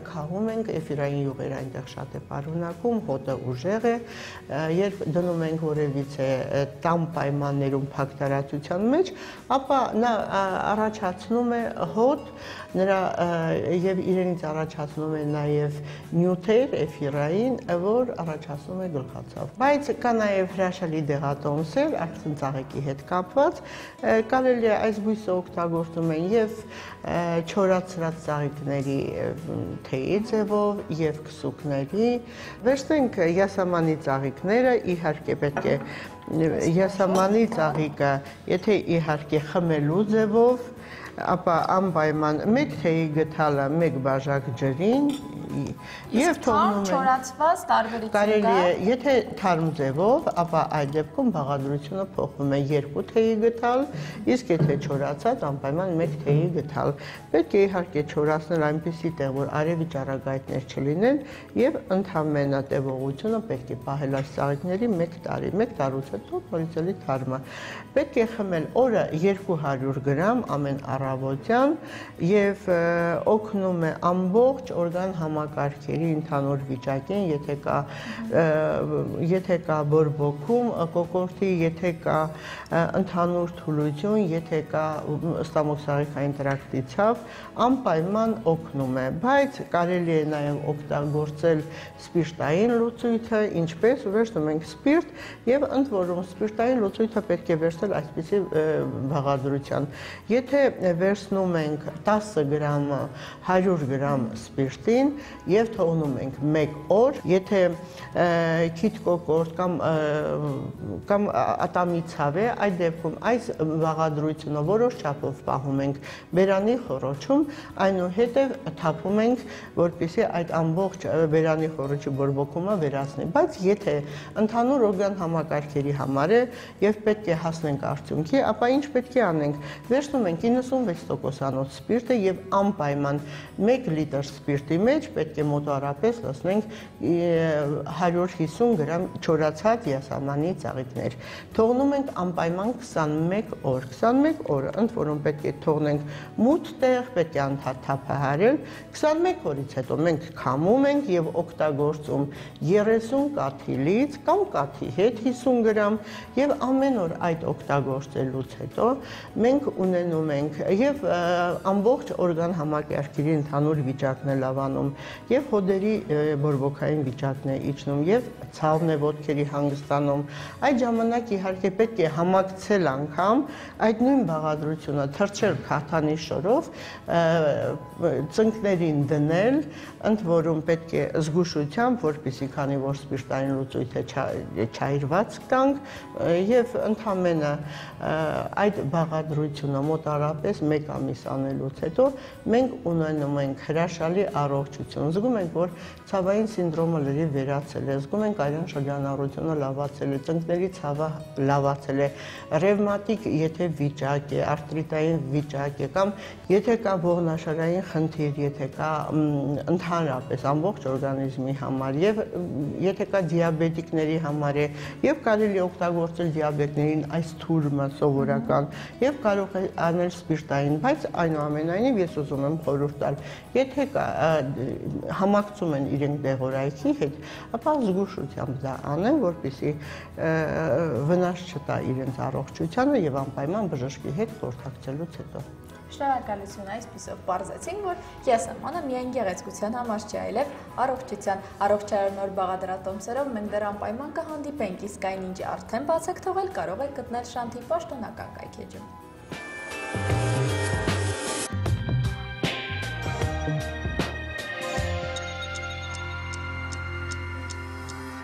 Չտխրեք, հեսա մի հատ եք ընդմիջեն գովազդով, չէ՞։ Եթե այո, ընդմիջեն կարճատև գովազդով, ինչից հետո շատ արագ կվերադառնանք։ Այո։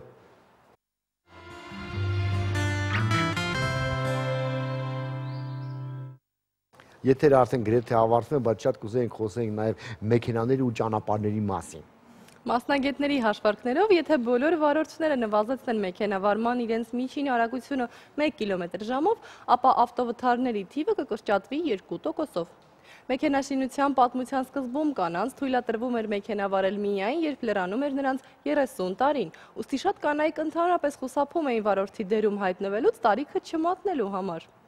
Մարդու աչքն առանձնահատուկ զգայուն է դեղին գույնի հանդեպ, այդ պատճառով ճանապարհային շատ նշաններ դեղին ֆոնի վրա են արվում։ Ոչ միայն նշանները, նաև այն հատուկ աշխատողները, ովքեր որ ճանապարհին են աշխատում, դեղին համազգեստով են կամ գծեր ունեն դեղին, այո։ Առաջին անվադողերն ի հայտ են եկել ավելի վաղ, քան առաջին մեքենաները։ Դրանք իրենցից ներկայացրել են կաշվով պատված փայտե անիվներ։ Ի դեպ, մասնագետները նշում են, որ 10 ավտովթարից մեկը տեղի է ունենում անվադողերի մաշվածության պատճառով։ Իսկ մենք մինչև պրովուդը քշում ենք, հետո գրում ենք Վրաստան փոխելու, այո։ Անվադողերին է անդրադարձել նաև մեր այսօրվա որակի հետքերով էջը։ Ընտրենք ճիշտ անվադողեր միասին։ Գնացինք։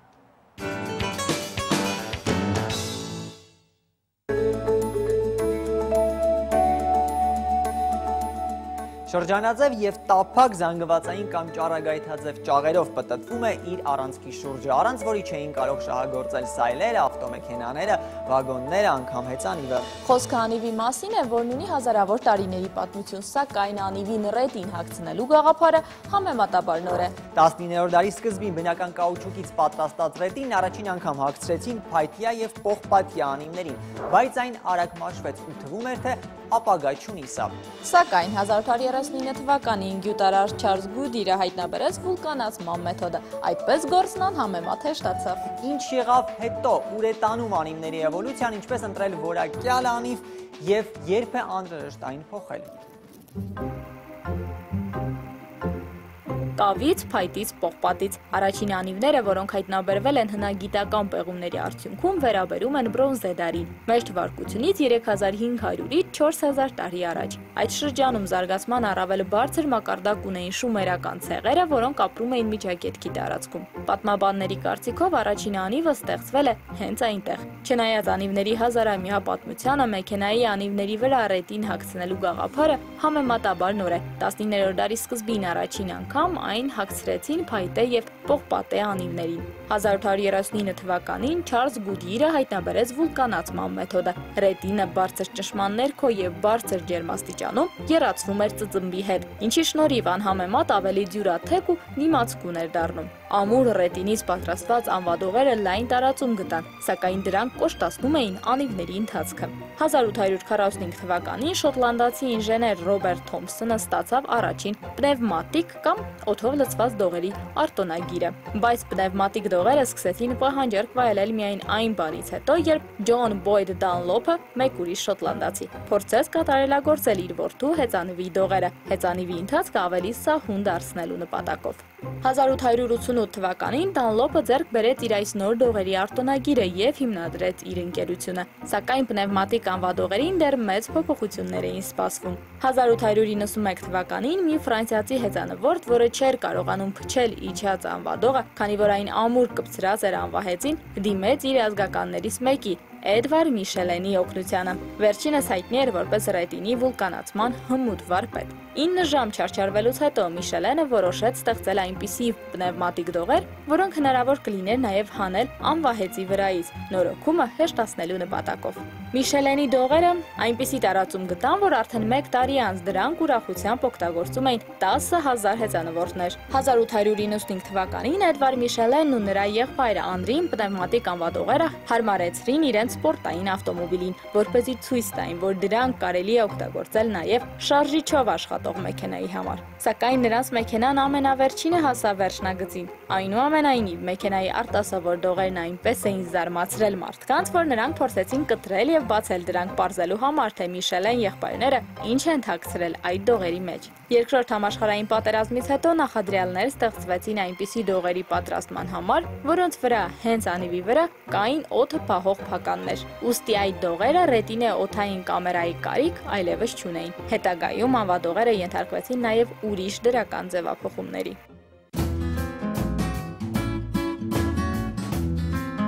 Անվադողերի դերը կարևոր է և անփոխարինելի, դրանք հենարանի պես պահում են մեքենան։ Բացի այդ, մեղմում են ճանապարհի դարուփոսերի եւ անհարթությունների հետևանքով առաջացող ցնցումները։ Իսկ որ ավելի կարեւոր է, ապահովում են խիստ անհրաժեշտ կպչողունակությունը ճանապարհի հետ, որպեսզի դուք կարողանաք վարել, արգելակել ու կառավարել մեքենան։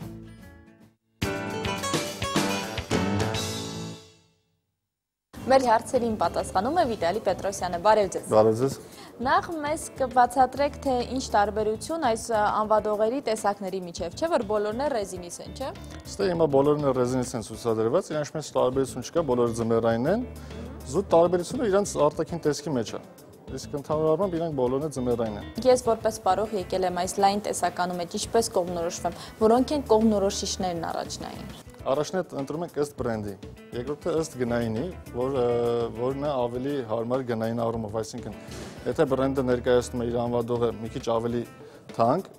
մյուս բրենդը մի քիչ ավելի էժան, սա նշանակում է, որ ուրեմն սա մի քիչ թույլ է որակական առումով, այսինքն ինքը մի քիչ ավելի քիչ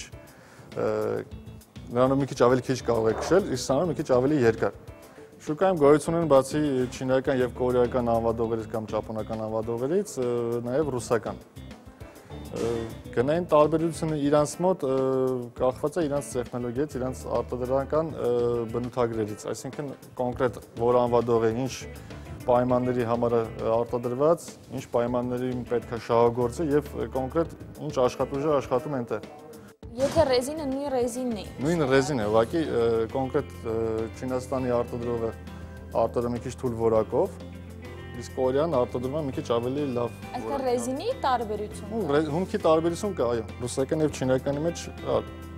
կա տարբերություն դեպի լավ բրենդները, օրինակ դեպի կորեականը։ Կորեականը ամեն անգամ ու ամեն տարի արտադրելուց իր համար ինքը նոր անվադողի ստրուկտուրա է մշակում, նոր անվադող է մշակում, որը որ շուկան պահանջում է։ Իսկ չինականը մոտավորապես 5-ից 10 տարի մեկ է իր տեխնոլոգիան թարմացնում։ Ինքը պրոտեկտոր փոխում, օրինակ, այս պրոտեկտոր կարող է շատ հին պրոտեկտոր լինի, օրինակի համար։ Ու ինքը այսօր մեր արդեն պայմանների համար ոնց ասած շատ հին է լինում։ Եթե այս տարի գնացի նոր անվադող, քանի տարի հետո պետք է էլի նորը գնեմ։ Անվադողերը,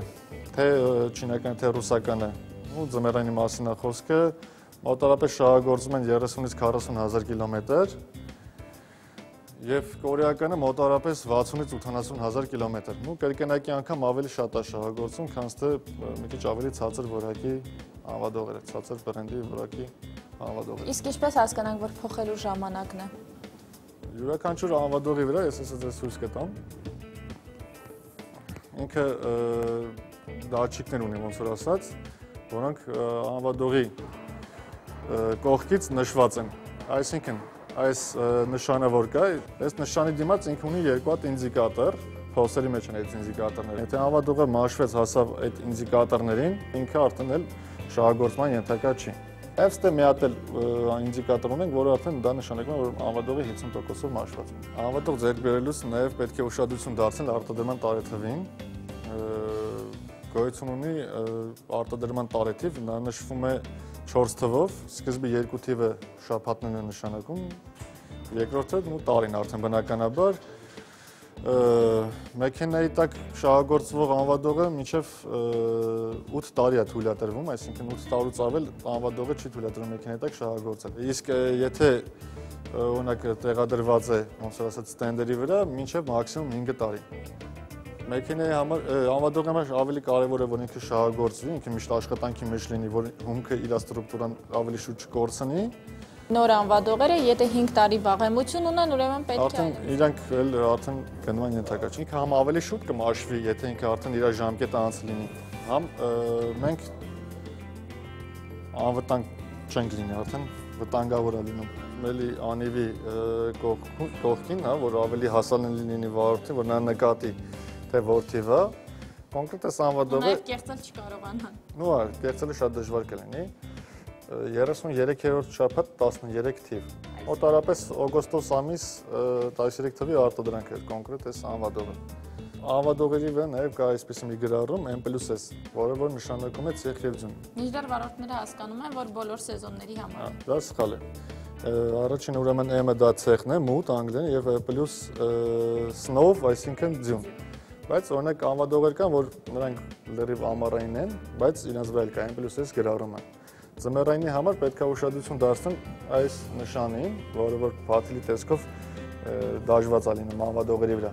Բայց նաև ինչքան տեղյակ եմ, կան անվադողը պահպանելու կանոններ, այսինքն երբ արդեն ձմեռ չի հանում ենք անվադողը, պետք է ինչ-որ ճիշտ դիրքով դնել, այդ խորհուրդները կտաք։ Մեքենայի անվադողերը ոնց որ ցուցադրված են, նույն դիրքով պետք է իրենց պահպանեն, որ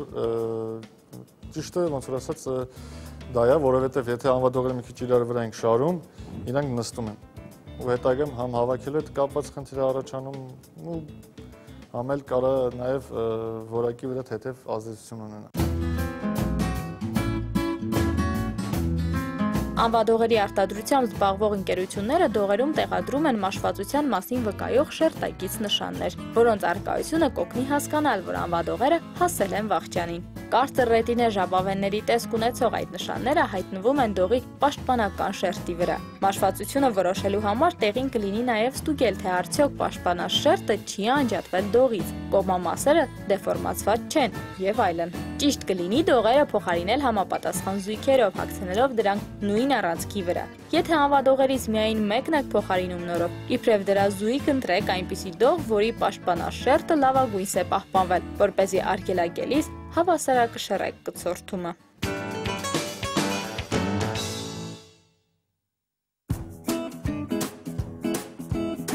Երբ է ճիշտ փոխել անվադողը եւ ինչպես ընտրել որակյալ անվադող, այս թեման միշտ արդիական է վարորդների համար, դրա մասին մենք կզրուցենք ավտոշոքերթ հաղորդման հեղինակ եւ վարող Երվանդ Ղարիբյանի հետ, պարոն Ղարիբյան, բարելույս։ Նախ հասկանանք երբ է ճիշտ փոխել անվադողը։ Դե ձմեռային անվադողը պետք է փոխել այն ժամանակ, երբ արդեն զգում ես ձմեռվա շունչը, սովորաբար մասնագետները խորհուրդ են տալիս թույլ չտալ, որ ջերմաստիճանը իշտի 5 աստիճանից ներքև, ես նկատի ունեմ +5 աստիճանը, քանի որ դրանից ներքև ամառային անվադողերը արդեն կորցնում են իրենց ունակությունը, կպչունակությունը եւ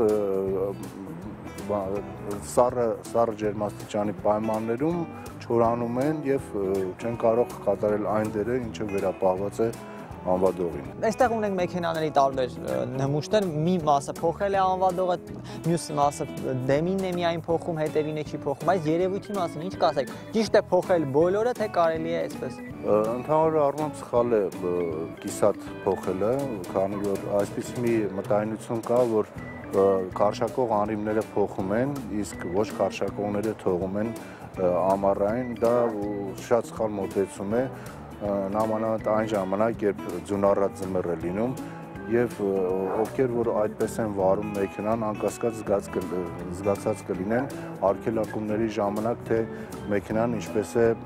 այսուհայն կողմ գնում, քանի որ արժևի անիվների, եթե դրանք ամառային եւ ետևի անիվների, եթե դրանք ձմեռային են, տարբեր շփում է ձյան կամ ասֆալտի հետ եւ ըստ այդմ մեքենան կարող է բոլորովին այլ դրսևորումներ ունենա։ Խոսենք նաև այն երևույթի մասին, որ եղանակները տաքանում է, բայց շատ են քաղաքում հանդիպում մեքենաներ, որոնք դեռ ձմեռային անվադողերով են պտտվում։ Ձմեռային անվադողերը ոչ այդքան վտանգավոր են ամռանը, որքան ամառային ձմռանը, սակայն այստեղ ուղղակի ձմեռային անվադողերը շատ շուտ շարքից դուրս են գալիս, քանի որ նրանց բաղադրությունը ավելի փափուկ է, իսկ տաքը ասֆալտի վրա ձմեռային անվադողը սկսում է շատ արագ մաշվել եւ եթե այդպես շարունակվի, կարծում եմ ընդամենը մեկ սեզոնը բավական է, որպեսզի ձմեռային անվադողները լիովին մաշվեն եւ օգտագործելի չլինեն արդեն ձմռանը։ Խոսենք նաև ձմեռային անվադողների տեսակներից, երևի թե կան այդպիսիները, հա, օրինակ եթե մարդիկ, ասենք, սար ու ձոր են բարձրանալու, երևի թե կա համապատասխան անվադողեր, եթե քաղաքում են վարելու, բնականաբար համապատասխան անվադողին։ Այո, գոյություն ունեն ձմեռային անվադողերի տարբեր տեսակներ, նախատեսված իհարկե տարբեր շուկաների, տարբեր բնակլիմայական պայմանների համար, ավելի թեթև եւ ավելի ծանր ձմեռների համար գոյություն ունի այսպիսի մի տեսակ եվրոպական միջին ձմեռի համար նախատեսած անվադող, որտեղ համարյա ձյուն չի գալիս, ավելի շատ անձրևներ են, բայց կարող են նաեւ ձունել գալ։ Այդպիսի անվադողերը հավանաբար մեզ մոտ այդքան էլ երևի ճիշտ չլինի վարելը, քանի որ մեզ մոտ վերջին տարիներին անկանխատեսելի ձմեռներ ենք ունենում։ Ես կառաջարկեի ավելի խիստ պայմանների համար նախատեսված անվադողեր, որոնք շատ ավելի անվտանգ են եւ ձնադիմացք ունեն եւ ավելի պինդ են, ինչ առումով, քանի որ նրանց կողային հատվածները շատ ավելի ամուր հյուսվածքներով է պատրաստված, իսկ մեր ճանապարհները որքան էլ որ վերանորոգում են, այդուհանդերձ դեռ շատ հեռու են իդեալական լինելուց։ Եվ վերջում, պարոն Ղարիբյան, պետք է անվադողերը ժամանակին փոխել, որովհետև դա առաջին հերթին քո անվտանգությունն է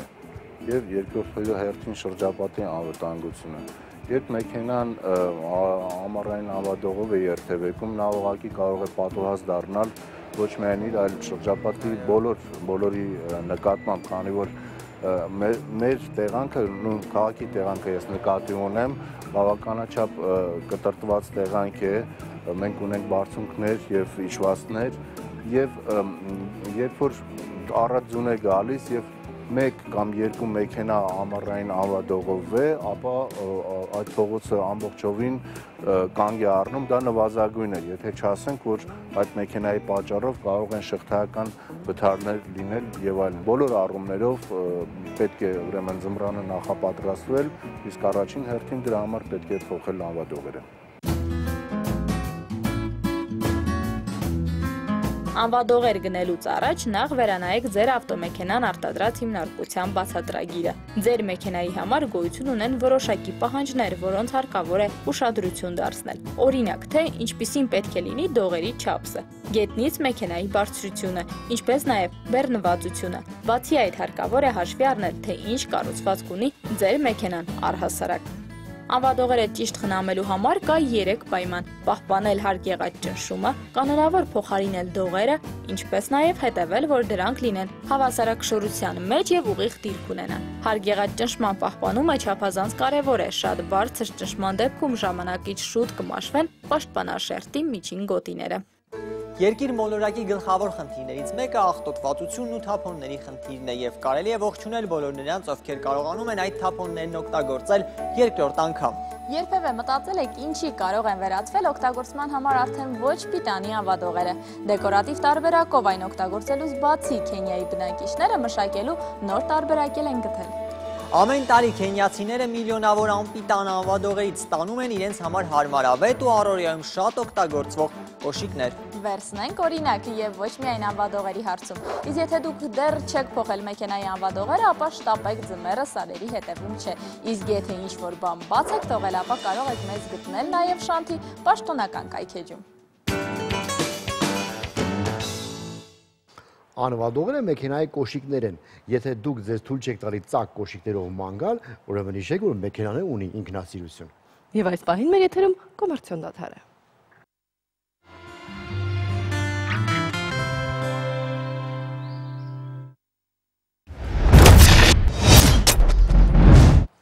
Մեր վերջին տեսանյութը կպատմի սահմանների մասին, արտասովոր սահմանների։ Արտասովոր սահմանների մասին, այո։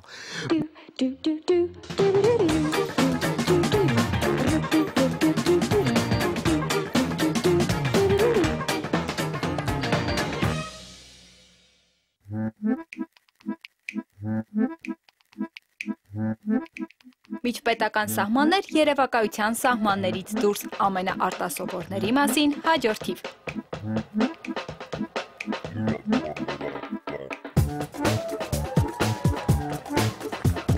Քաղաք, որ միաժամանակ պատկանում է երկու երկրների, քաղաքացիներ, ովքեր ցանկության դեպքում կարող են մեկ քայլով հայտնվել միանգամայն այլ պետությունում։ Բարլե, կիսովչափ Նիդերլանդներում, կիսովչափ Բելգիայում տեղակայված քաղաք, որ զարմանալիորեն ունի երկու քաղաքապետ, ոստիկանական երկու համակարգ, երկու մայր տաճար եւ այսպես ամեն ինչից երկու։ Իդեպ կարելի է նույնիսկ Նիդերլանդներում մտնել սրճարան եւ արդեն Բելգիայում դուրս գալ այնտեղից։ Ահա այս տունն էլ այն եզակիներից է աշխարհում, որի ձախ ճակատամասը գտնվում է Հոլանդիայում, աջը Բելգիայում, եւ որպեսզի հասկանալի լինի, թե որ շքամուտքը կամ բնակելի տունը որ երկրին է պատկանում, համարները փակցված են դրոշների համապատասխան գույներով։ Ինչևէ, քաղաքական առկա 22 բելգիական անկլավները կոչվում են Բարլե Հերտոգ, իսկ հոլանդական անկլավները Բարլե Նասսաու։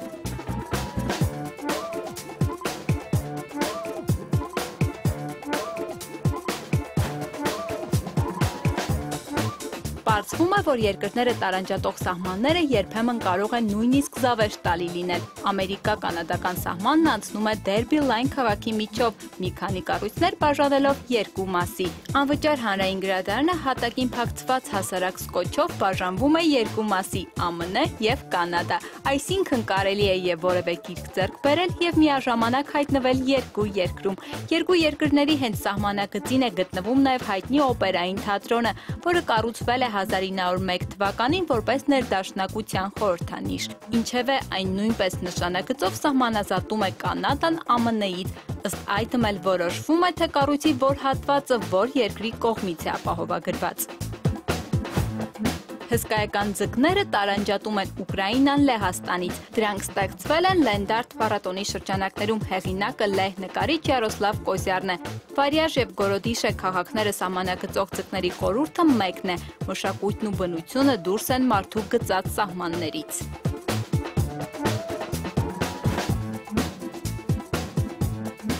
Արգենտինայի և Չիլիի սահմանը ինքնատիպներից է աշխարհում։ 1904 թվականին որոշվեց երկու երկրների միջև կանգնեցնել Հիսուս Քրիստոսի արձանը՝ ի նշան հաշտության և խաղաղության։ 7 մետր բարձրությամբ արձանը երկու անգամ տուժել է բնական աղետների հետևանքով, ապա նորից վերականգնվել։ Ահա այստեղ են միախառնվում Պարանը և Իգուասու գետերը, միմյանցից սահմանազատելով միանգամից 3 պետություն։ Գետերի 3 ափերից յուրաքանչյուրը պատկանում է Պարագվային, Բրազիլիային և Արգենտինային։ 3 երկրների սահմանամերձ հատվածում նույնն է թե երկու գետերի հատման վայրում, ի նշան պետությունների համերաշխության 1903 թվականին կառուցվել է խորհրդանիշ հուշաքար, որտեղ շտապում են լուսանկարվել հազարավոր զբոսաշրջիկներ։ Իսպանիայից Պորտուգալիա ընդամենը մի քանի վայրկյանում։ Արտասովոր ու արկածային փոխադրամիջոցը, որը վերջերս է կառուցվել Իսպանիայի սահմանային հատվածում, օրական հարյուրավոր զբոսաշրջիկների է տեղափոխում Պորտուգալիա։ Այն առաջին և միակ միջերկրային ճոպանն է, ունի 750 մետր երկարություն և 150 մետր բարձրություն։ Հատում է Գվադիանա գետը։ Այս հաճելի ու արտառոց փոխադրամիջոցից օգտվելու և հարևան երկրում հայտնվելու հաճույքն արժե ընդամենը 15 եվրո։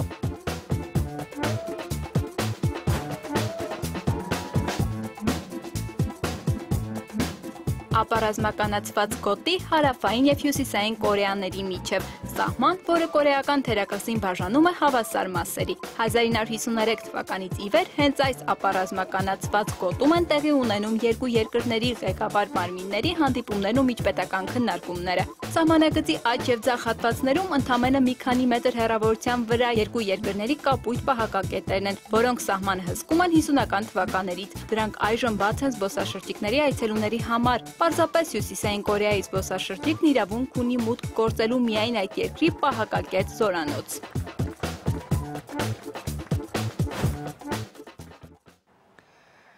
Ինչպես ասել է Թեոդոր Ռուզվելտը, չի սխալվում միայն նա, ով ոչինչ չի անում։ Մի վախեցեք սխալներ գործելուց, վախեցեք սխալները կրկնելուց։ Այո, սիրելիներս, այսօրվա համար այսքանը։ Դուք էլ աշխատեք չսխալվել, դե բայց որ սխալվել եք, դուք է Թեոդոր Ռուզվելտը չեք։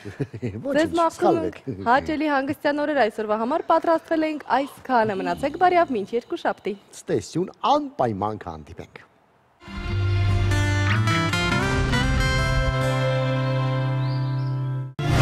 Ժողովրդական երգ, նոր սկիզբ,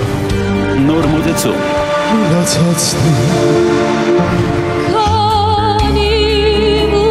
Նոր ժամանակակից հնչեղություն։ Նոր շլեցնող գույներ։ Սևա Կամրոյան, Սոնա Ռուբենյան, Նարե Գևորքյան, Վահե Մարգարյան, Եվա Թաշչյան, Պետրոս Պետրոսյան, Սուրեն Աբոյան, Ժաննա Դավթյան, Եվա Եգանյան, Գրիգոր Միրզոյան։ Ժողովրդական երգեր, առավել ժամանակակից, քան մերօրյա հիթերը։ Ուզում ես համոզվել, ուրեմն այցելիր Արամ Խաչատրյանի անվան համերգասրահ։ Դեկտեմբերի 13-ին ժամը 19-ին դարձիր ժողովրդական երգի նոր զարթոնքի